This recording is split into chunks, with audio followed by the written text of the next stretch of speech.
Senhoras e senhores, novamente bem-vindos à RA. Neste ano, a SIC Caxias celebra 125 anos de história. São décadas de trabalho e compromisso com o desenvolvimento de Caxias do Sul e de toda a região. Um legado construído por muitas mãos e que nos permite afirmar com orgulho que a SIC Caxias é e continua sendo a casa de todos os futuros. Damos boas-vindas ao nosso palestrante, o presidente da Federasul, Rodrigo Souza Costa, que abordará o tema Associativismo Empreendedor. Agora, nos telões, as marcas que patrocinam e apoiam a nossa RA SIC Caxias.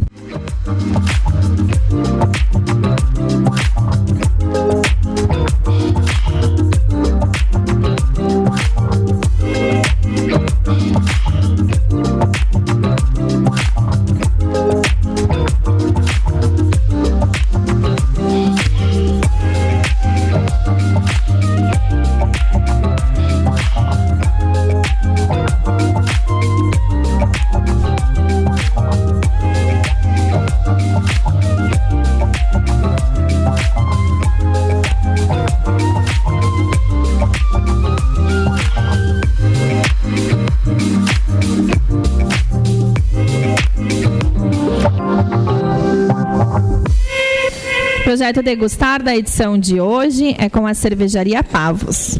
Localizada no interior de Caxias do Sul, no roteiro do Vale Trentino, a cervejaria Pavos é uma excelente opção para quem deseja aproveitar a natureza, degustando cervejas premiadas e vivenciando uma experiência cultural única. O pátio, abençoado pelo padroeiro de uma das igrejas mais antigas da cidade, está instalado em uma casa datada de 1877. Proporcionando um ambiente acolhedor para saborear boas cervejas e apreciar uma gastronomia de qualidade. Agradecemos a presença do secretário adjunto de Turismo e Desenvolvimento Econômico, Silvio Tchepo, representando a Prefeitura de Caxias do Sul, do vereador João Mês, representando a Câmara de Vereadores de Caxias do Sul, presidentes de sindicatos, de SICs, demais autoridades aqui presentes e imprensa. Senhoras e senhores, para a saudação, convidamos ao palco o presidente da SIC Caxias, o Biratã Hesler.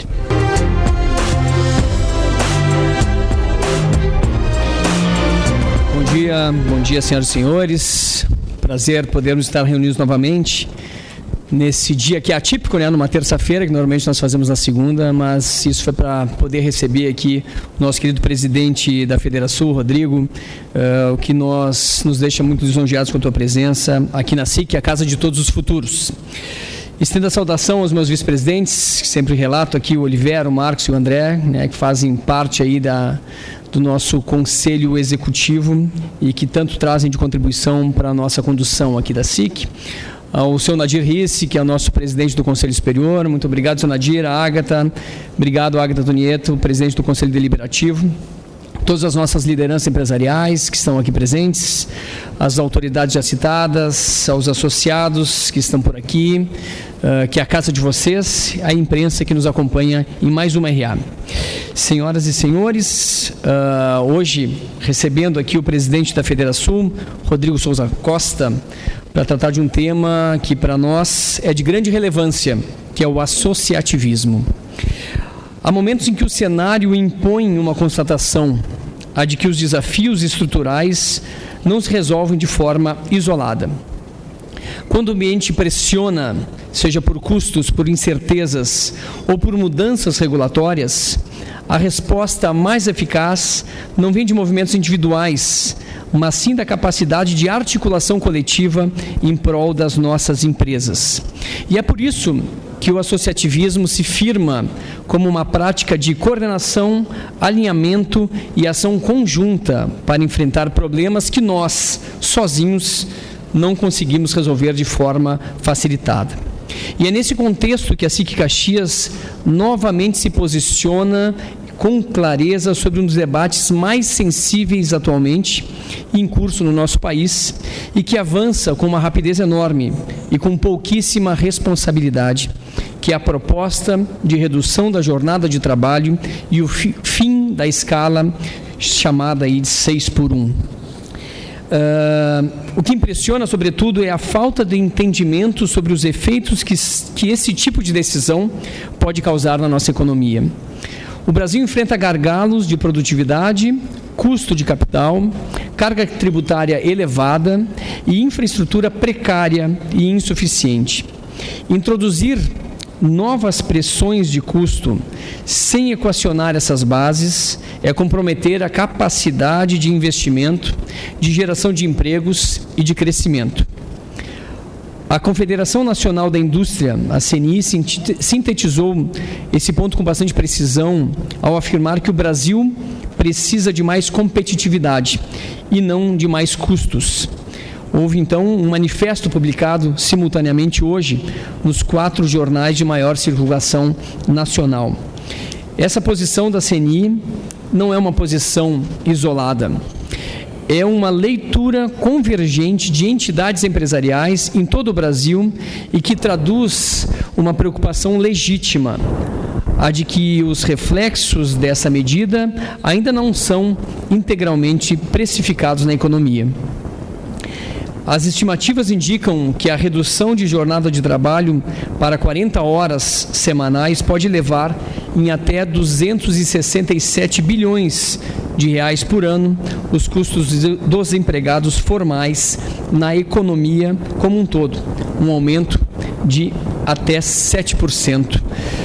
Na indústria, o aumento dos gastos com empregados formais seria proporcionalmente maior, cerca de 11%, o equivalente a 88 bilhões.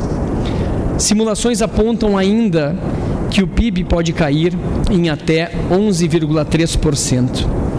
Aqui na SIC, essa preocupação também é compartilhada com os nossos sindicatos. E mais do que apenas manifestar apreensão com o assunto, nós estamos sim atuando. No próximo dia 23, na próxima semana, haverá uma audiência pública na Câmara de Vereadores de Caxias do Sul para debater o tema. É uma audiência pública convocada pela própria Câmara de Vereadores. E faço aqui um chamado direto para que os empresários, as entidades, as lideranças estejam presentes. O debate não pode acontecer sem a participação de quem gera emprego, quem gera renda e que sustenta a atividade econômica brasileira. O associativismo, portanto, é isso na prática. E prática exige presença, posicionamento e participação. Falando em participação, também estamos diante de um período que exige proximidade institucional. Em outubro, nós teremos aqui no nosso país a eleição da nova representação federal e estadual. E Caxias do Sul, pela sua relevância econômica, já está no radar de pré-candidatos de diferentes regiões. Isso é um sinal claro do nosso peso no tabuleiro político. Mas aqui precisamos dar um recado bastante objetivo. Nós queremos dar prioridade, sim, a quem conhece a nossa realidade. Queremos candidatos locais que venham até nós, que apresentem as suas propostas com transparência, que escutem as nossas demandas e que estabeleçam uma relação de diálogo contínuo com a comunidade empresarial caxiense. Acreditamos que representar Caxias do Sul no âmbito estadual e federal é assumir um compromisso claro com uma agenda concreta de desenvolvimento. E, por fim, gostaria também de registrar e parabenizar o último final de semana que nós tivemos um evento belíssimo, parabenizando a CDL Caxias e o presidente Mauro Andreas, que infelizmente não pôde estar conosco, pela realização do evento Homens na Cozinha. Nesse último sábado, nós tivemos mais de 2.400 pessoas nesse evento. E a SIC participou também em uma das 40 cozinhas desse evento, demonstrando que o associativismo também se materializa no voluntariado, no engajamento social e na capacidade de mobilização em torno de causas assistenciais. Por fim, Rodrigo, nosso palestrante, seja muito bem-vindo novamente a esta casa, a SIC Caxias do Sul, e esse é um espaço comprometido com o desenvolvimento e temos certeza de que a sua palestra se insere perfeitamente nesse contexto. Muito obrigado a todos e um excelente evento.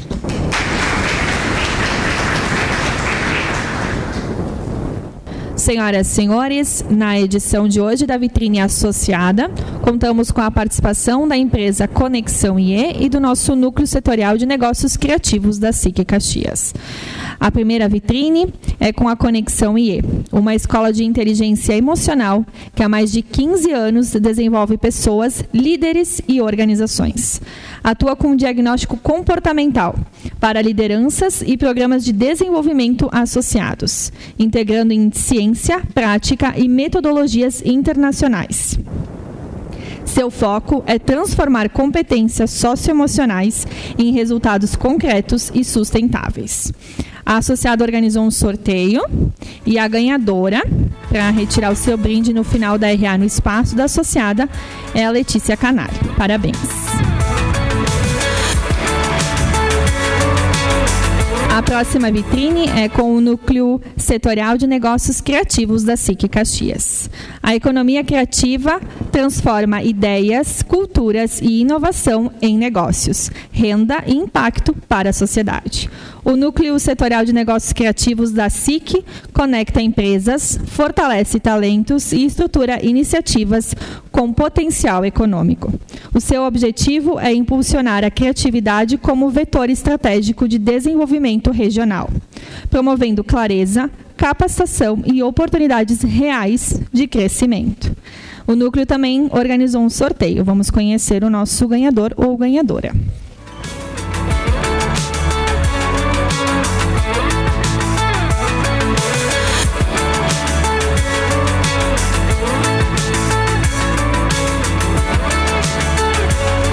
A ganhadora que vai também retirar o seu brinde no final da RA no espaço do nosso núcleo é a Alessandra Gonzaga. Parabéns!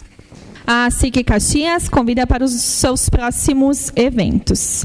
O Dia Mundial da Criatividade está chegando. Mais uma vez, então, a SIC tem o orgulho de ser anfitriã do maior festival colaborativo de criatividade do mundo. O evento acontece nos dias 21, 22 e 23 de abril. E aqui na SIC Caxias, a programação será realizada no dia 22, com a presença de grandes nomes da inovação em painéis e palestras inspiradoras.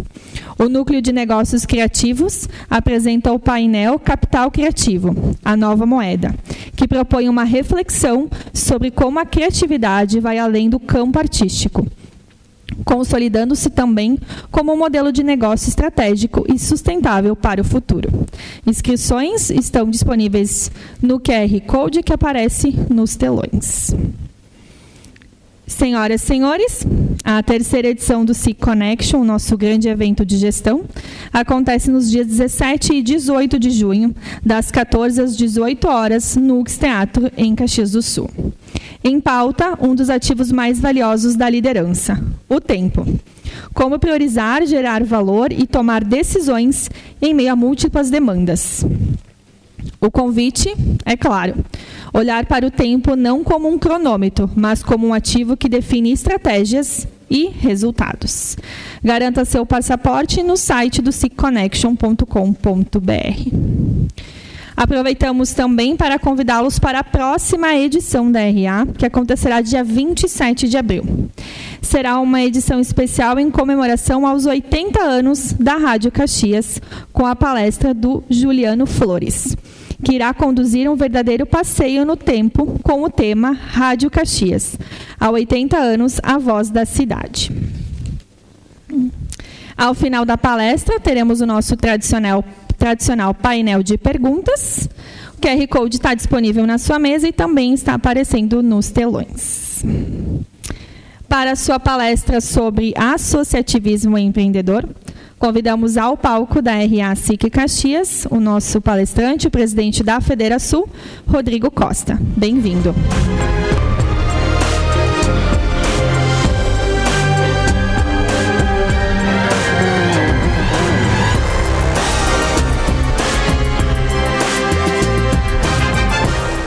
Uma grande honra estar com vocês. Queria iniciar cumprimentando, em nome do presidente Bira, todas as autoridades já citadas pelo protocolo. Agradecer o convite, para mim é uma grande honra. Cumprimentar aí alguns conselheiros e diretores que eu enxerguei aqui o Dorival Peroso, o Tiago, que está aqui, o Ragazon, que já nos recebeu, muito obrigado. É uma grande honra estar com vocês hoje aqui, cumprimentar todos os empreendedores. Caxias, um berço do empreendedorismo, do associativismo. Eu vim fazer no Celestino aqui, essa palestra aqui, a 19 de maio do ano passado, e vim com o meu vice-presidente jurídico, estava comentando, que é o Milton Terra Machado, que é caxiense, e deu uma coincidência que a gente veio conversando naquele momento do Brasil, muito preocupados com o STF e com os escritórios das esposas dos ministros, e que ninguém falava disso, todo mundo com muito medo, né? E quando chegamos aqui, na reunião prévia com a diretoria, surgiu a mesma preocupação espontaneamente. Aquilo estava permeando, acho que todas as conversas no Estado do Rio Grande do Sul, no país, as pessoas estavam com muito medo de falar o nome do ministro Dias Toffoli, Alexandre de Moraes, de trazer a verdade à tona, de falar sobre questões de honestidade, né? E a gente falou sobre isso, eu fiz até uma fala forte aqui, na época, alguns devem ter presenciado, sobre o que aquilo representava, o medo de falar, né? Que as pessoas tinham medo de falar sobre a honestidade. Depois eu peguei aquela fala e repeti ela, não está na mesa, mais elaborada, começou aqui, né? E ainda me lembro que o Juarez Piscinini me perguntou, eu comentei isso hoje aí, o Milton Terra Machado era para estar comigo hoje aqui, mas teve um procedimento médico, me ligou ontem à noite, não pôde vir. Mas o Juarez, no ano passado, me perguntou assim, tá, mas e como é que faz para se blindar? Não é perigoso? Eu digo, olha, é perigoso, retaliações é óbvio que tem risco, né? E é por isso que tanta gente deixa de falar, está com medo de falar. Mas a boa notícia que eu traria hoje é que a gente continua num momento difícil. Os nossos valores continuam sendo atacados, mas as pessoas perderam o medo de falar. A gente vê hoje,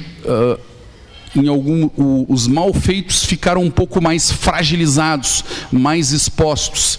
Hoje a gente vê nas redes sociais as pessoas falando, alguns com sensibilidade, outros com educação, mas colocando a verdade, trazendo a verdade à tona às claras, sem medo, dizendo, olha, está acontecendo, isso aí é amoral, é contra a lei, podem ter decidido por jurisprudência que é possível julgar os processos da esposa, mas está contra o Código de Processo Civil, e ontem eu vi um vídeo da ministra Carmen Lúcia dizendo, e para mim é uma luz no fundo do túnel, ela dizendo assim, nós tivemos que ser legitimados para ser ministros deste tribunal, do Supremo Tribunal Federal, e eu não faço nada de errado, não contem que eu faça alguma coisa de errado, e nós precisamos estar legitimados para permanecermos ministros do Supremo Tribunal Federal. É quase que nas entrelinhas diz assim, quem não está legitimado tem que sair, né? E então eu também coloquei naquela palestra, e eu vou repetir uma parte dela, né? Que a gente tinha, a Federação vai fazer 100 anos agora em 2027, o ano que vem. Ela tem uma história muito bonita de altos e baixos, mas de entregas, de legado, de integração, de gente que dedicou a vida à Federação. Mas nos últimos 10 anos a gente desenvolveu um modelo, ela evoluiu para um modelo que a gente trabalha com alguns mantras, que é integração, simplicidade, propósito e pertencimento. Integração é fazer isso que a gente está fazendo, é vir para o interior, sentar com cada cidade, dar voz a quem nós representamos, é ouvir de forma ativa, ouvir, argumentar, mudar os posicionamentos para que a gente fale por quem a gente representa. Integração. Simplicidade é a gente não ter muito apego ao protocolo, à hierarquia, é focar na entrega de resultado, não se agarrar em vaidades, quem é vice-presidente, diretor, eu quero entregar o resultado, não importa quem é o pai da criança, né? No final, a gente quer que a criança cresça saudável, né? Então é se apegar, é focar no resultado, não ficar disputando o palco, vaidades, cada um assumir a sua parte, simplicidade. E propósito, hoje também foi uma evolução da entidade, isso já vinha acontecendo, mas a gente colocou isso no papel. É um propósito que se divide em 3 eixos.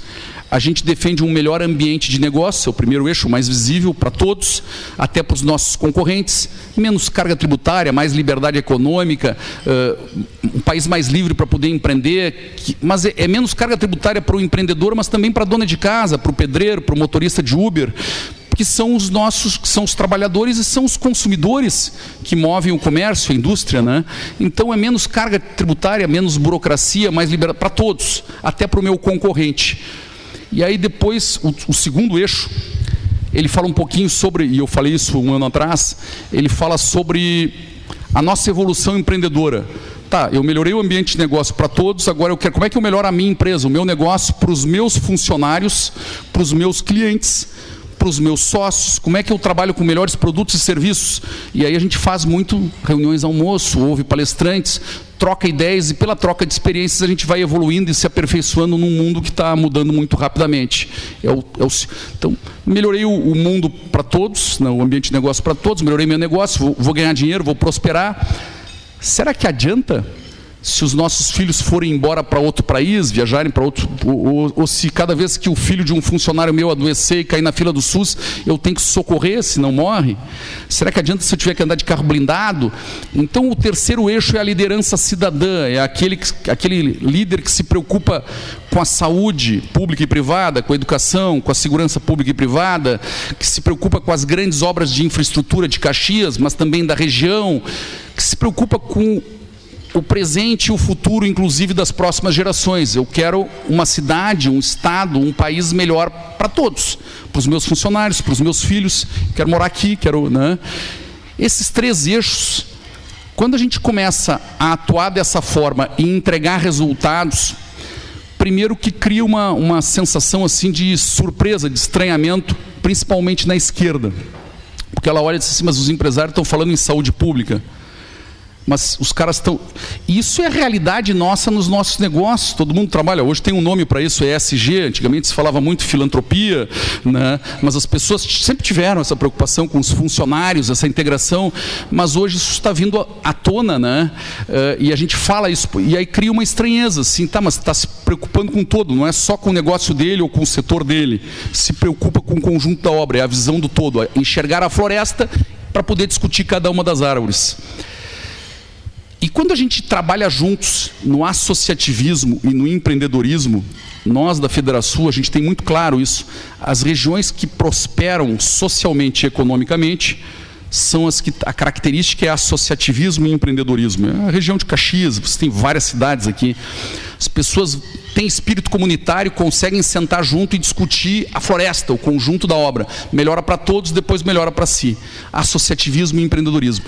E o sintoma da decadência, até de regiões que foram prósperas, mas que viraram decadentes, é quando os espaços de liderança começam a ser ocupados por individualismo e oportunismo. O sujeito está lá numa entidade de classe porque ele não quer que a construção civil de São Paulo entre na cidade dele, então ele vai lá e tranca no Conselho Municipal do Plano Diretor, do Meio Ambiente, e ele usa a entidade para tentar proteger o mercado para si. E ele até que a cidade entre em decadência, porque isso é o contrário do que nós defendemos estatutariamente, que é livre concorrência, livre comércio, livre competição, né? Então o sujeito vai se tornando cada vez menos eficiente, cada vez mais lento, e ele acha que ele está tirando vantagem até que ele quebra junto com a cidade. Então tem vários casos que a gente olha em vários locais do estado do Rio Grande do Sul que foram prósperos e entraram, olha a sociedade civil organizada, os espaços de liderança mal ocupados, casualmente se repete na prefeitura, na Câmara de Vereadores, todo mundo tentando tirar vantagem, né? E na Federação se desenvolveu essa cartilha, e o ano passado eu apresentei um livrinho aqui que era a cartilha do associativismo empreendedor, que é esse caminho do associativismo e do empreendedorismo que vocês têm no sangue aqui em Caxias, né? A gente falava sobre isso e falava também sobre as entregas. A gente dizia que a economia se move por confiança. Se a gente confia uns nos outros, a gente faz negócio. Se a gente confia no futuro, a gente investe. Se eu perco a confiança no futuro, eu junto dinheiro para tempos difíceis. E a roda da economia começa a girar ao contrário. Então, quando a gente confia uns nos outros e no futuro, a gente investe e vem a prosperidade naturalmente. Mas se a economia se move por confiança, a política se movimenta pela opinião pública. E é isso que nós fazemos na Federação. Nós mobilizamos a opinião pública, despertamos a opinião pública, junto com cada uma das 208 filiadas, com a SIC Caxias, a gente braços dados. E esse foi o projeto que a presidente Simone Leite começou lá em 2016, quando assumiu, com o apoio de Porto Alegre, vamos dar voz ao interior, integração, simplicidade, propósito, que gera pertencimento. Quando as pessoas começam a trabalhar juntas e entregam resultados e enxergam que conquistaram coletivamente, elas começam a se colocar como parte de um grande projeto. Uma pequena parte de um grande projeto, ao invés de donos de ideias que não se realizam. porque isso é uma dificuldade do gaúcho. O gaúcho gosta de disputar palco por vaidade, ele gosta de disputar espaço, ele quer mostrar que a entidade dele foi ela a protagonista, e às vezes ele está mais preocupado com a fotografia no jornal do que com a entrega real, de quem levantou que olha, o Fundo Constitucional é importante para o Estado do Rio Grande do Sul. Ele não está preocupado se vai sair ou não vai sair, ele está preocupado que foi ele o primeiro que teve a ideia. Não é por aí, quer dizer, nós temos que tentar controlar, né, individualmente os nossos vícios, os nossos defeitos, as nossas vaidades, né, saber que a gente tem que a humildade não é uma virtude que nasce conosco, né? A gente tem que acordar todos os dias, porque todos nós temos as nossas vaidades, mas a gente tem que acordar todos os dias assim: eu serei humilde porque eu escolhi ser. Se eu deixar subir para minha cabeça as realizações que eu estou tendo, se eu achar que começou do zero, eu vou ficar sozinho, não vou entregar nada para ninguém, né? Ninguém começa nada do zero. A gente deve alguma coisa aos nossos pais, aos nossos avós, aos ex-presidentes dessa casa, aos diretores que deram uma vida por isso daqui. Ninguém começa nada do zero e ninguém faz nada sozinho, por melhor que seja o líder. Pode ser Churchill. Sem ele, a gente sabe que tira Churchill, a gente teria perdido a Segunda Guerra Mundial. A gente sabe disso. Mas sem os milhões de soldados, Churchill não seria ninguém, né? Ele não fez nada sozinho. Milhões de pessoas morreram para ele conseguir vencer a guerra, né? Então, ninguém começa nada do zero e ninguém faz. E essa humildade, enxergar, olha, eu quero chegar, mas eu preciso dos outros. E eu tenho que agir por valores e princípios e não por vícios. E aí, nesse modelo, o presidente Simone também incentivou muito a criação de núcleos setoriais que vêm para somar na entidade. Eles não vêm para ocupar o espaço e disputar o palco. A gente tem que ter a sabedoria de compartilhar os espaços, mas a gente vem para formar novas lideranças que vão defender interesses e evolução setorial, um dos eixos do propósito, mas que também vão servir como uma fonte de matéria-prima, de novas lideranças, jovens, mulheres, pessoas com mais experiência, que a gente vai puxar para dentro das nossas diretorias, da SIC Caxias, da Federação, conforme elas vão entregando resultados concretos. Essa é a ideia. E esse foi o desafio lá atrás, em 2015, quando me convidaram lá. Vamos ver se a gente tem afinidade de valores. A gente tem que fazer as pessoas largarem as vaidades pessoais de lado, dar os braços e agir em bloco, porque nós representamos uma força imparável.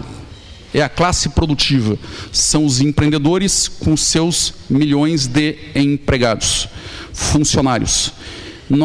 E são interdependentes. Nós não vamos conseguir produzir nada na indústria e vender nada, nem na agricultura, se nós não tivermos os consumidores, né? Que são os trabalhadores. E os trabalhadores precisam das vagas de emprego, das vagas de trabalho, das oportunidades, mas eles, da renda, né? E nós precisamos que eles tenham renda, né? Como diria Henry Ford, né? Eu quero funcionários que tenham condições de comprar os carros que eu produzo, né? Senão eu quero salários suficientes para isso. Então, e nós, enquanto classe produtiva, estamos sendo vítimas aí ao longo de vários anos de políticas públicas equivocadas que atacam os valores do trabalho e os princípios que trazem prosperidade social e econômica. Atacam o associativismo, o empreendedorismo, incentivam o ócio no lugar do trabalho, incentivam o endividamento no lugar da poupança, os vícios no lugar das virtudes, bets eletrônicas. Então, a gente vem, tanto o trabalhador, né, o pequeno empreendedor, quanto o grande empresário, todos nós, classe produtiva, nós estamos carregando um Estado pesado e mal intencionado, que não nos respeita nas costas. Nós estamos carregando isso. Isso é pesado e é doloroso, né? E a gente falou, o ano passado, que a gente tinha um mapa de ações que nos levava para um futuro e que a gente tinha que comunicar aquele mapa, daqueles 12 eixos, que poderiam reverter uma tendência sombria para o Estado do Rio Grande do Sul, porque se nós não assumirmos o protagonismo, nós vamos mergulhar num fundo de poço, social e economicamente. A curva demográfica gaúcha, ela inverte em 2027, o Estado tem uma dívida de mais de 110 bilhões de reais para pagar, vai começar a gerar déficit a partir do ano que vem novamente, né? E ele está com um processo de êxodo a partir da tragédia climática. Então, ou a gente segura e monta uma estratégia aqui em 2026, falamos isso no ano passado, ou a gente sabe o que vai acontecer. É o último que sair, apague a luz. E aí falamos uma notícia boa, que a gente disse o ano passado, que é o seguinte: o senso comum nos é favorável. A dona de casa, as pessoas acreditam nos mesmos valores, nos mesmos princípios que nós. Embora as minorias às vezes sejam muito barulhentas em atacar os nossos valores, a maior parte do brasileiro acredita na honestidade, acredita no trabalho, acredita que quem saiu do nada, prosperou e ganhou dinheiro honestamente tem direito de desfrutar daquilo que o norte da população brasileira, por questões filosóficas de formação, mas também por questões religiosas, não é em cima dos pecados nem dos vícios. Eles não querem a inveja no lugar da caridade, eles querem a caridade. Eles acreditam na virtude, no desprendimento, nas virtudes, nas 7 virtudes capitais. E agora, recentemente, há 3 semanas atrás, saiu uma pesquisa dizendo que a maior credibilidade no país era dos chefes. 80% dos trabalhadores com carteira assinada acreditava no chefe. Tinha a credibilidade dele. A imprensa, que é importantíssima, o jornalismo profissional, está com 57% de credibilidade, né? E a maior credibilidade é das empresas brasileiras. Então, é exatamente o que a gente vinha dizendo, né? A Federação hoje tem 87 mil empresas livremente associadas nas associações. Tem mais sindicatos, mais 30, 40 mil sindicatos, mas que são representados por força de lei. Mas vamos dizer assim, são importantes também, mas vamos dizer assim, o sujeito que pagou a mensalidade da SIC, eu estou pagando, eu estou livremente associado porque me sinto representado, nós temos 87.072, que empregam mais ou menos 1.600.000 trabalhadores. Que as pesquisas nacionais, eu acho que aqui é mais, indicam que 80% deles acreditam no chefe, no sócio da empresa, no gerente, e olha, isso aqui dá certo, isso aqui funciona. E nós, no associativismo, a gente tem uma sequência de entregas, né? Eu diria assim, quando começou o projeto lá atrás da Simone de integração, simplicidade, propósito, pertencimento, era uma tese. A gente, olha, isso aqui vai nos levar para lá.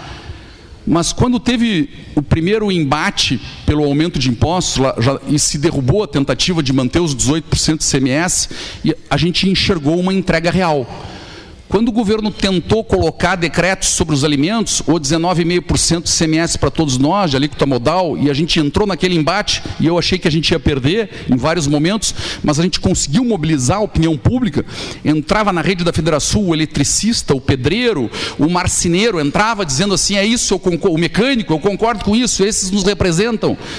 Naquele momento a gente venceu e conquistou os 17%, né? E tem estados aí com 23% de ICMS, né?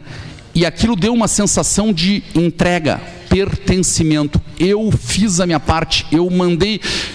Teve uma ação em bloco das 208 filiadas, elas nos instruíram, cada um de nós, olha, tem que mandar esse card para o teu deputado estadual. Os deputados estaduais receberam dezenas de cards de chefes, de lideranças que são reconhecidas pelo jornal da cidade, pela rádio local, que ela é reconhecida por milhares de trabalhadores como um líder, que tem credibilidade, e o deputado olhava aquilo ali e disse, não, a opinião pública, isso está muito claro, tá, a abordagem está muito clara, é muito coerente o argumento. Não, eu não vou aprovar isso. E se conseguiu vencer. Quando 3 mil famílias que tinham invadido ou ocupado a extensão da pista do aeroporto Salgado Filho, e aí queria se fazer extensão, e aí trancou a obra, e a obra ia ficar trancada, e nos chamaram lá, e disse, olha, se não fizer alguma coisa, o pessoal está jogando a toalha lá, né? A gente disse assim, tá, mas espera aí, o que está acontecendo? Não, as famílias ocuparam e agora elas vão ser indenizadas pelo crime, pelo ato ilícito, elas vão receber uma indenização, mas tem um grupo lá que não aceita o valor da indenização e não quer sair, e na justiça trancou. Aí nós fizemos um Tá na Mesa lá, que é um evento igual a esse, e chamamos o Ministério Público Federal, Estadual, e dizendo assim, olha, mostramos o quadro do Rio Grande do Sul, 11 milhões de gaúchos, 700 mil tinham ido embora nos últimos 10 anos, as oportunidades estavam se fechando e a importância da extensão da pista para o aeroporto de cargas, né? E aí perguntamos, 11 milhões de gaúchos se tornaram reféns de 3 mil famílias que cometeram um crime e querem uma indenização maior pelo crime que cometeram? É isso? E aí houve um debate forte sobre argumentos sociais e econômicos. E no final do debate, houve um consenso ali, se encerrou o debate, terminou às 2h15 da tarde e às 4 da tarde caiu a liminar que dava direito de trancar a obra às 4 da tarde, 1h30, era transmitido por vídeo, né? Quando a Corsã, a Egea também, ela ganhou a licitação e tinha 4 bilhões na conta para depositar na conta do Estado e se trancou, a gente sentou e aí teve um momento que nos disseram assim, o governo do Estado não está assumindo mais o desgaste, só tem o fulano que está nos defendendo e a gente não consegue mais ser recebido e vai acontecer que vai vencer os prazos e o dinheiro está aplicado na conta da empresa e tinha que estar aplicado na conta do Estado, rendendo 1% de juros ao mês ali, né? Digo assim, e nós estamos jogando esse dinheiro fora e já... E aí nós fizemos também um tá na mesa lá, sabe? Aí tinha Ministério Público do Trabalho, tinha Tribunal de Contas do Estado, aí tinham trancado em tudo que é lugar diferente. E aí nós fizemos lá e começamos a abordar sobre a questão da saúde pública, a questão econômica e quanto que representava não ter o dinheiro na conta. E esse levou 45 dias, mas a gente desatou os nós e eles pagaram e entrou. E aí a gente se dá conta que por mais poder econômico que alguém tenha, por mais poder político que tenha um governador, ele às vezes tranca no 3º e 4º escalão, ou ele tranca na justiça, ou ele tranca na litigância gaúcha. E não existe democracia no mundo que seja saudável sem uma sociedade civil organizada atuante, que chame para si a responsabilidade. E eu tenho muito orgulho do que vocês fazem aqui na SIC Caxias, porque vocês fazem isso e chamam os candidatos e pegam compromissos, né? E a partir de toda essa entrega, a gente pegou aquele mapa e fizemos então o Manifesto Empreendedor Gaúcho, que a gente lançou no dia 30 de janeiro, agora desse ano, que é esse livrinho aqui, que eu vi que estava, muito orgulho, vi que estava ali na sala de espera da reunião. Tá? E o que é isso daqui? Ele é aquela visão do mapa como uma comunicação sobre os 2 eixos, cada um dos itens, que fala sobre o prisma da dona de casa, da empregada doméstica, do pedreiro, do motorista de caminhão. Eu estava brincando agora na reunião ali, a gente tem uma mania, né? Eu brinquei assim, tem um amigo meu que dizia assim, Rodrigo, a gente é empreendedor, é empresário, é vendedor, e parece que quando a gente entra numa entidade de classe, tem alguma coisa na porta que desmagnetiza o empreendedor, e a gente vira meio, né, servidor público, né, brincando comigo, né? Não, é óbvio que não são todos, mas às vezes acontece conosco.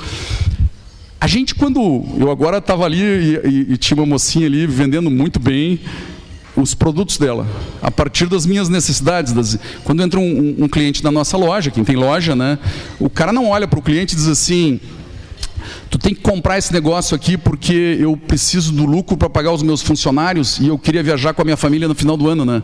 A gente não faz isso, a gente tenta despertar um veemente desejo naquela pessoa, a partir de uma necessidade dela, a partir de uma dor dela, que ela tá, digo, tchê, isso vai ser importante para ti, por causa disso, isso vai resolver o teu problema. É empático, né? É a partir da necessidade do outro, né? E às vezes, quando a gente, como empresário, a gente vai se comunicar, a gente tem uma tendência, eu como presidente, né, todos nós, de nos comunicarmos com aqueles que nós representamos, com as pessoas que nos elegem. Eu quero falar o que vocês querem ouvir, a tendência natural é essa. Só que a gente não chega a lugar nenhum pregando para convertidos, porque nós vamos concordar em tudo. A gente tem que fazer a abordagem a partir do prisma do trabalhador, da dona de casa, porque a gente não vive sem eles. Eles são os nossos clientes. Então eu tenho que... E a política se movimenta pela opinião pública. Então, nós não precisamos atingir e convencer 87 mil empreendedores associados à Federação. Eles já estão livremente associados porque concordam com 99% que a gente fala. A gente tem que atingir 1.600.000 que acreditam naqueles chefes. E nós tínhamos que entregar essa abordagem, e foi isso que a gente fez no manifesto. Para cada item, e aí a gente olha e dá uma sensação, que engraçado, a abordagem é a partir, e ela é verdadeira, e ela é coerente, é enxergar o todo. Porque se a gente não enxerga a floresta, quando a gente vai conversar com alguém do Ministério Público do Trabalho, ele acha que quando ele hostiliza um empreendedor e compara, às vezes, uma infração trabalhista a um trabalho análogo ao escravo, ele acha que ele está fazendo um ato heróico. Ele não se dá conta do desserviço que ele está fazendo e da desconfiança que ele gera para o Estado do Rio Grande do Sul e de quantos investidores deixaram de investir no Estado porque enxergam o Estado como litigante hostil a partir das ações daquela pessoa, daquele servidor público. Ele está achando que ele está cumprindo o seu papel idealisticamente, porque ele não consegue enxergar a floresta, ele não enxerga o que significa gerar desconfiança no ambiente de negócios, hostilizar quem trabalha e produz agindo de boa fé. Porque quando um promotor, um juiz passa num concurso público, o cara é brilhante, ele é muito bom, porque não é fácil passar, mas é difícil passar com 10 em tudo, né? Eles normalmente é um aluno 9,5, 9,3. E imagina quando chega uma fiscalização nas nossas empresas e o sujeito assim, ó, olha, tá tudo certo, é 9,5, não é 10 com estrelinha, é 9,5. Mas por este meio, o senhor será autuado e responderá a um processo crime, porque a tal norma ambiental não foi cumprida e tal, e aí tu é tratado como criminoso porque não teve 100% de assertividade. Se isso valesse para os servidores públicos, né? Se a gente fizesse um teste, é 10, se não for 10, tu perde o teu cargo e responde um processo crime. Imagina se fosse o inverso, né? Tu tem que acertar tudo, porque cada um de vocês, nas suas empresas, tem lá 20, 30, 100, 1000 funcionários que vieram de uma formação de escola pública deficiente, que tem que ser treinados e formados no ambiente de trabalho, às vezes sobre questões de disciplina, higiene, olha, isso aqui não, isso aqui contamina. Imagina um restaurante, né? E a pessoa vai treinando ali e ela vai sendo forjada ao longo da jornada, né? Mas se ela cometer um erro, quem responde criminalmente é um empreendedor. Então, trazer essa sensatez para o serviço público, que a sociedade não vive sem o empreendedorismo, é uma função importantíssima nossa. E eu acho que, para mim, assim, esse manifesto empreendedor, você não tem ideia de quanto me ajuda hoje, porque a gente... E aí eu vou falar um pouquinho sobre ele. É um mapa, mas é sem pular, é o mapa. Está aqui as 12 ações para chegar num estado próspero, inclusive e humano para todos. Mas eu não posso pular e ir direto para o final. Eu tenho que pegar a visão sistêmica. A gente pega o estado do Rio Grande do Sul, que é aquele desafio enorme que eu estou falando, e a gente joga ele no contexto mundial. E qual é o contexto mundial hoje? Uma disputa geopolítica por recursos naturais, né? E os grandes filósofos estão identificando hoje, Harari e vários outros, né, já há uns 20 anos, que o mundo chegou num risco extremo, um ápice de risco de extinção humana. Então há uma inversão, porque a gente está hoje com acesso muito facilitado à inteligência artificial, tem robôs humanoides, tem tecnologia, e a gente consegue fazer hoje, vamos fazer uma analogia assim, imagina Bin Laden, com o que ele fez em 2001, hoje com acesso à inteligência artificial. Ele teria acesso a armas nucleares, armas químicas, armas biológicas, o cara com 1 bilhão, 2 bilhões de dólares, com dinheiro à vontade, com esta tecnologia que ele teria acesso a isso hoje, né? E o mundo se deu conta que o risco de extinção por conflito nuclear, químico ou biológico supera, nos próximos 20 anos, ele é alto, e ele supera o risco de extinção por degradação de recursos naturais, pela agenda ambiental que vinha pautando a discussão mundial até aqui, até Donald Trump, vamos dizer assim, né? Então há uma inversão. Olha, tudo bem, podemos preservar a natureza, mas se todo mundo morrer antes, não faz muito sentido. Tem 680 milhões de pessoas com fome crônica no mundo, que são suscetíveis a grupos fanáticos, terroristas, a estados teológicos, e a gente pode dizer assim, não, mas eles não têm a tecnologia, mas eles têm acesso a ela por inteligência artificial. Então, ou a gente pensa o planeta como um todo, e aí qual é o desafio brasileiro e gaúcho nesse cenário? O Brasil, a gente tem condições de oferecer segurança alimentar ao mundo em bases sustentáveis.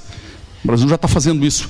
O Brasil consegue oferecer segurança energética ao mundo com uma matriz 87% renovável, 87% limpa. Nós conseguimos oferecer segurança mineral ao mundo. O Brasil conseguiria. E a gente tem um histórico de diplomacia neutra, pacifista, que foi distorcido nos últimos, eu diria, nos últimos 8 anos, talvez por questões ideológicas. No próprio governo Bolsonaro, ele já hostilizou a China e criou uma instabilidade para o agronegócio brasileiro muito ruim. O presidente Luiz Inácio fez a mesma coisa em relação aos Estados Unidos. Então, isso mudou faz alguns anos. A era do PT e depois com o presidente Bolsonaro também, um para a direita, outro para a esquerda. Mas o histórico, ao longo de centenas de anos, é de moderação, pacifista, um povo acolhedor, tolerante, que tem muito a ver com a nossa formação, né? Tem a ver com pessoas que... Formação de miscigenação, todo mundo é misturado aqui, né? Eu sou descendente de português, espanhol, negro, índio, né? Casado com uma alemã. Os alemães e italianos que vieram para cá, eles não nos rejeitaram, eles se integraram à nossa cultura e hoje são gaúchos. São vocês? São gaúchos? Eu disse, não, eu sou gaúcho, sou italiano, não sou gaúcho, né? E essa característica de sincretismo religioso, miscigenação, torna o Brasil um país que poderia ser mais confiável se não fosse tão instável em função da questão política, dessa disputa polarizada no Brasil, do nós contra eles. Isso é doloroso, porque talvez o país mais rico do mundo, se somar recursos naturais com recursos econômicos, né? E a população não consegue desfrutar de qualidade de vida, porque a gente passa nessa briga, nesse confronto, nessa disputa que ela é forjada para que as pessoas se mantenham no poder, né? E aí a gente olha para o estado do Rio Grande do Sul, que tem que se reerguer por todos os motivos que eu falei, pela inversão da curva demográfica, e que conseguiria contribuir com a segurança alimentar, energética, e aí enxerga o nosso papel e enxergamos um ano eleitoral. E aí cada um dos candidatos ao governo do estado vem nas nossas entidades, cada um o Zema esteve conosco na sexta-feira lá, e a gente diz assim, qual é o nosso desafio com esse manifesto aqui? É pautar o debate eleitoral para que ele não se restrinja a uma agenda de costumes, que é importante, é legítima, mas que não pode ocupar mais que 10% do tempo, né? Tem pessoas que perderam tudo, perderam vida de familiares na tragédia climática do Rio Grande do Sul, perderam as casas, perderam os negócios, a renda, tem famílias endividadas sem renda para ir no supermercado. Então nós queremos focar a nossa discussão sobre a renda do trabalhador e do empreendedor, sobre a renda dele nos supermercados, sobre as oportunidades para todos nós, para os trabalhadores, sobre qualidade de vida, sobre que é o que vai atrair novas ondas de imigração para o estado do Rio Grande do Sul. Pode ser de haitianos, de venezuelanos, de argentinos, mas nós precisamos atrair novas ondas de imigração e eu preciso discutir o que impacta em renda, oportunidades e qualidade de vida.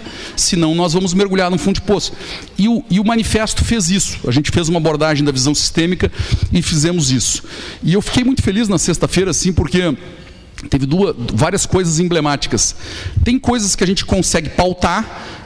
O candidato Zucco tinha nos chamado lá, e a gente apresentou o manifesto, vários apresentaram, nós apresentamos, discutimos e eu fiz essa abordagem com eles. E eu vi um vídeo dele falando para o Flávio, disse assim, ele olhava para o Flávio e disse assim, olha, o Rio Grande do Sul, e ele repetia, nós temos um manifesto para lhe entregar, aí não era o nosso, é o dele, tá? Que está autorizado, é um plágio autorizado por todos os pré-candidatos. Eu digo assim, a gente entrega, pode copiar o que tu quiser e usar o que tu quiser, é teu. A gente passou 3 anos com inteligências discutindo os 12 eixos, porque a gente acredita nisso. A gente está focado na entrega, a gente não quer ser o pai da criança. É teu, tá dado, pode usar como tu quiser. E ele disse assim, olha, presidente Flávio, a gente tem que discutir aqui a desconexão ferroviária do estado do Rio Grande do Sul, a gente está desconectado e o projeto do presidente Luiz Inácio nos deixou de fora. O único trecho não duplicado entre Buenos Aires e Fortaleza é a 290 gaúcha, de Uruguaiana a Porto Alegre. Quem usa é Minas Gerais, é São Paulo. É importante porque é a conexão do Mercosul com o Brasil, a principal conexão. A dívida do estado do Rio Grande do Sul está com juros. Então ele pegou, e aí eu digo, tá, conseguimos, trouxemos para o... Não ficou aquela discussão só de anistia, que eu concordo. Eu concordo com a anistia, com a crítica ao STF, mas tu não pode discutir exclusivamente a dor, que é doloroso, por óbvio, né? São pais, são mães, de 2.000 pessoas, mas esquecer da dor de 211 milhões de brasileiros. Tu tem que fazer a discussão do todo, o projeto de país. E aí eu digo, tá, conseguimos. Tá? E aí veio com o Zema na sexta-feira, ele vem com um discurso de austeridade, contestando políticas públicas equivocadas, e eu concordo com isso. Diz assim, olha, eu reduzi tantas funcionárias no Palácio, eu não gosto de Palácio e tal, mas nós puxamos ele para ele dizer assim, olha, nós queremos aqui, na Casa dos Empreendedores, discutir o Manifesto do Empreendedor. Não, eu vou botar o título, o País dos Ladrões, dos Intocáveis. Não, aqui é segurança alimentar, segurança energética, um projeto de país. E aí a gente colocou aquilo ali, e na imprensa, a imprensa brifou e veio para o jogo, e ele demonstrou um conteúdo que eu não tinha visto ainda, sabe? Ele não se apertou em nenhuma resposta na coletiva de imprensa. Quando ele subiu para o palco, ele caiu no lugar comum, voltou para o discurso dele. Mas nas perguntas eu puxei, né? E ainda brinquei com os assessores dele, mas eu acho que não avisaram ele. Ele assim, vai ficar uma conversa esquizofrênica, né? Eu vou falar da 290 e o cara vai falar do STF. Eu vou falar da ferrovia e ele vai falar da anistia. Né? Eu digo assim, eu vou puxar ele para o que mexe no futuro do Estado, né? E aí não, nas perguntas ele veio para o jogo e respondeu com muita propriedade. E aí quando eu desci, aí eu já vi, o Marcel mandou, disse assim, aí eu vi já mensagem, os caras estão falando, tá na hora de falar sobre um projeto de país. Aí a equipe dele começou a notar, a gente tem que falar sobre um projeto de país, eu não posso chegar no Estado do Rio Grande do Sul ignorando as dores, as necessidades dos gaúchos e falando sobre o que eu quero, né? Eu não vou pautar aqui, eu estou sendo pautado.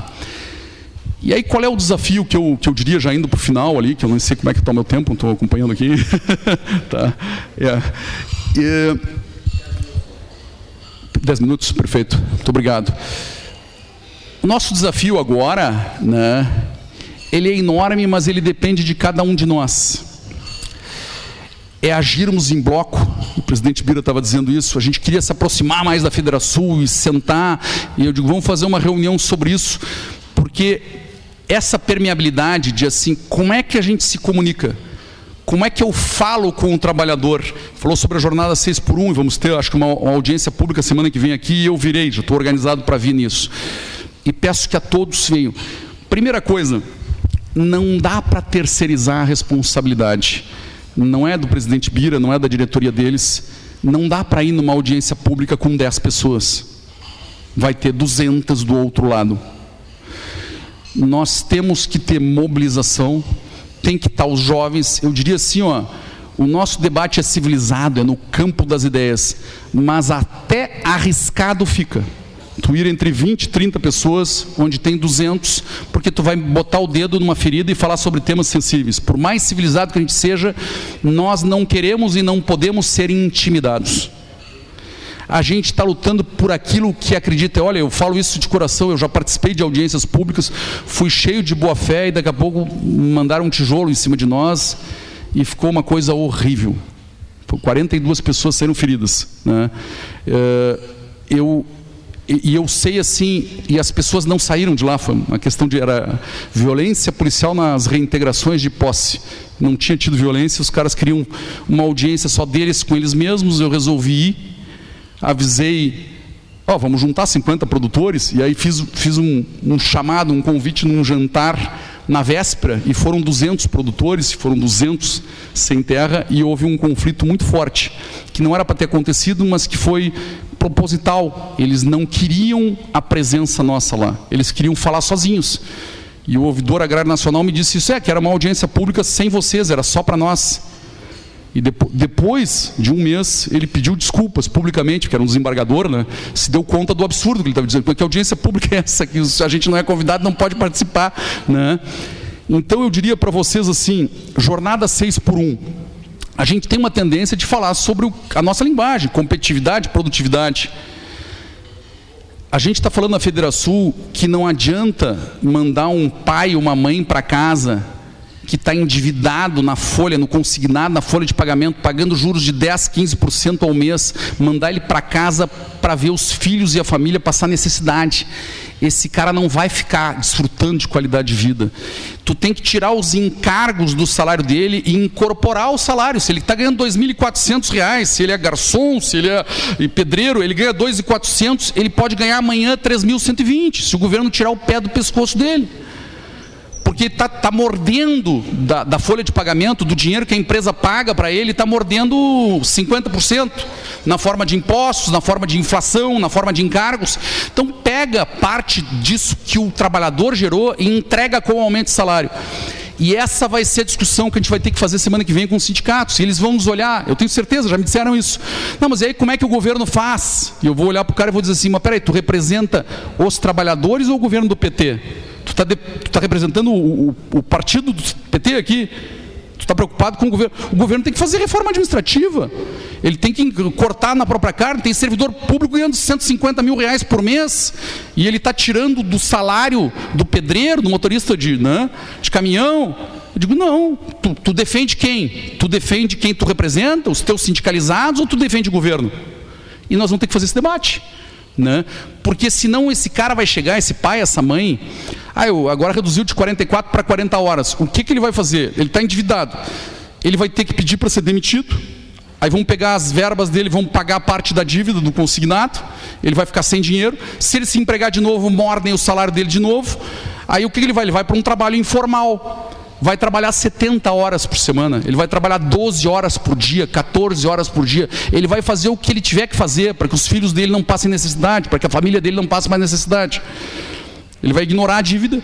Então, entrega a renda na mão do cara, ele ganha 2.400, passa ele para 3.100, 3.120, tá? E ele vai ter dinheiro para começar a pagar a dívida, para atender as necessidades da família dele, Mas isso é uma linguagem que o trabalhador entende, que nós entendemos, porque ele sente, não, isso é a minha dor, eu concordo, que o sindicalista tem dificuldade de criar uma narrativa para desmanchar isso aqui, porque ela é verdadeira, ela parte de bases reais. E é isso que a gente vai ter que fazer sobre cada um dos 12 eixos ali, sobre cada um dos itens. Mas a gente está num esforço agora, porque a gente nunca se dedicou profissionalmente a aumentar o alcance das redes sociais da Federação. E eu estou fazendo isso de forma orgânica. Federação, eu costumo brincar assim, eu brinco, abundância gera desperdício e escassez inspiração. Na Federação nos sobra inspiração. A gente tem um orçamento de 5 milhões de reais por ano, mas a gente tem 208 filiadas, com milhares de voluntários, 5 mil mulheres engajadas em 77 núcleos, e nós com 5 milhões de reais de orçamento, 14 funcionários que tem lá, 14 funcionários, a gente, de braços dados com vocês, segura um aumento de impostos. Nós seguramos, não precisa de poder econômico, precisa capacidade de mobilizar a opinião pública, trazer a verdade à tona. Tá? A gente consegue, com o bloco empresarial, com os CDLs, a gente vai lá, enfrenta e traz. E segura o jogo. E isso nos dá muita credibilidade, nos dá muito pertencimento. Mas a gente vai precisar que cada um de vocês siga as redes da Federação. Siga a SIC já. Porque a Federação, eu fui olhar, eu nunca me dediquei profissionalmente a aumentar isso, não é? E não me adianta, às vezes, cada 10 vídeos sai um bom. A gente tira um corte e larga um vídeo, e às vezes o vídeo viraliza por WhatsApp, chega de volta em mim. Eu não tenho pretensão política, eu não preciso, não quero ser influenciador, sabe? Eu sou, o networking para mim, eu sou produtor rural, eu trabalho com arroz, com soja, com gado, quer dizer, não faz todo sentido para mim que todo o aumento de seguidores seja da Federação. A Federação tem que se transformar numa influenciadora, porque imagine o seguinte, teve uma influenciadora lá, falando na CPA, e ela tem 2 milhões de seguidores, ela fala sobre moda. Quem vai nela não quer ouvir política nem economia, ele quer ouvir moda. Se ela falar sobre política e economia, o cara desliga e deixa de seguir. Quem entra na Federação, tem 15 mil hoje, nós queremos chegar a 50, 60, 70 mil. Se eu chegar nos 80 mil associados, vocês são associados da SIC, são associados, se eu chegar nesses, ter 80 mil pessoas identificadas por 1.600.000 trabalhadores como chefes com credibilidade, como lideranças empresariais que lutam por um propósito que as inclui. Olha, eu estou incluído nesse propósito, ele está lutando pelo aumento do meu salário, incorporar os encargos. Isso muda o jogo do Estado do Rio Grande do Sul e do Brasil, porque 80 mil mexendo na opinião pública de 1,5 milhão é um estrago que todo mundo se assusta com isso. E o que eu enxergo assim, e falei isso para os pré-candidatos, Não adianta, a gente pode eleger um governador maravilhoso, maravilhoso. Ele pode ser íntegro, bem intencionado, ter tudo na cabeça. Ele não vai resolver o problema, porque ele vai ser trancado no 3º e 4º escalão. Ele vai dizer assim, não, então eu demito, eu mudo e tal. Aí o cara vai no Ministério Público, convence um promotor público, vai no Ministério Público Federal e aí tranca no tapetão. Então, essa ferramenta, ela serve para que se debata os valores que realmente são importantes em 2026, mas é uma plataforma para que os bons valores que trazem prosperidade social, econômica, ambiental para todos os gaúchos possam prosperar em 2027, 28, 29. A gente consegue sentar com o Ministério Público Federal, Estadual, consegue sentar, talvez, esses dois eu sei que já está até marcada a reunião, agora com o Ministério Público do Trabalho, né? Trazendo a visão da floresta, a visão do todo, atingindo a consciência do pai, da mãe, do cidadão por trás do cargo de promotor público, de procurador da República. Porque ele é gaúcho, ele quer que os filhos fiquem aqui, ele tem que ter a visão do todo, né? Mas para isso, o que eu peço para vocês? Sigam as redes da Federação, a SIC Caxias. É importante para nós chegar a 50, 60 mil seguidores. É importante, porque esse modelo de integração, de a gente vem aqui, ouve vocês, costura, e depois dá voz e monta a estratégia, ele funciona, mas se a gente tem um enorme do espaço nos meios de comunicação, no jornalismo profissional, isso a gente já tem. E assim, de graça, porque eles acreditam no que a gente está fazendo, eles acreditam no propósito, né? Toda quarta-feira os caras estão lá e não se pagam um centavo para isso, né? Agora, se a gente conseguir mobilizar instantaneamente, em bloco, 87 mil lideranças vistos por 1,5 milhão no estado inteiro, poxa, se a gente chegar no final do ano com 60, 70, 80 mil seguidores e o pessoal compartilhando o card, indo para o deputado, aí a gente muda a realidade do estado do Rio Grande do Sul. E aí está nas mãos de cada um de vocês, nas mãos de cada um de nós. Muito obrigado.